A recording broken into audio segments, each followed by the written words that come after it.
आजकल यूपीआई के स्कैम्स इतने ज़्यादा सोफिस्टिकेटेड हो गए हैं कि आप सोच भी नहीं सकते हैं। तो बेसिकली मैटर हुआ एक लेडी के साथ जो ऑनलाइन कंसल्टेंसी करती थी। तो उन्होंने एक कंसल्टेंसी किया और उनके क्लाइंट ने बोला कि अभी पेमेंट हो नहीं पा रहा है मैम यूपीआई से, तो क्या आप ये क्यूआर कोड स्कैन कर सकती हैं क्या। द मोमेंट उन्होंने वो स्कैन किया, पैसे कट गए उनके। तो बेसिकली पैसे कुछ तो 50,000 के आसपास कटे होंगे, उतने कटे। तो ये जो मैडम थी इन्होंने फिर कंप्लेंट किया उस क्लाइंट से कि भाई मैंने स्कैन किया और मेरे तो पैसे कट गए।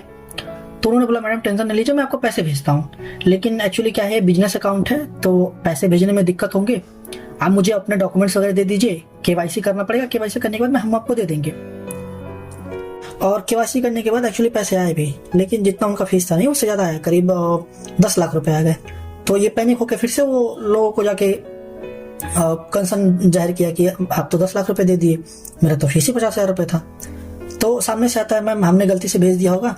तो उन्होंने कुछ तो ज़्यादा अकाउंट है, मतलब 3 4 5 अकाउंट ऐसा कुछ तो दिया और बोला कि इसमें सब डिस्ट्रीब्यूट कर दीजिए इतने इतने अमाउंट, और कोई दिक्कत नहीं है।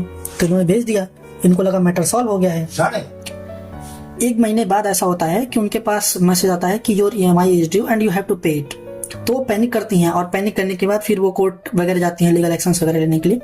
तो उनको जाके पता चलता है कि एक्चुअली वो स्कैमर्स ने क्या किया कि पहले इनको पैसे दिए जो कि दिखाया कि लोन है। तो वो लोन जो 10 लाख रुपए था वो दिखाया लोन है, और इनका डॉक्यूमेंट वगैरह दिखाया कि इन्होंने तो केवाईसी करके लोन लिया था। पहला वो। दूसरा इनके ऊपर चार्ज बनने लगा कि ये जो मैडम है इन्होंने फ्रॉड किया है, क्योंकि जो लोग थे उन्होंने फ्रॉड करके कुछ पैसे निकाले और कुछ और फ्रॉडस्टर्स के अकाउंट्स में पैसे भेजे जो कि इनके ही अकाउंट से गया था। सो बाय दिस वे वो 2 तरीके से फंस गए। तो आज के टाइम पे आपको ये ध्यान रखना है कि कोई भी यूपीआई पेमेंट करने के लिए क्यूआर कोड स्कैन नहीं करना होता है। और दूसरा ये कि कभी भी जब ऐसा कोई सिचुएशन एरोज हो जो कि बहुत अनयूजुअल लगे, so don't just sit, go to authorities and complain there.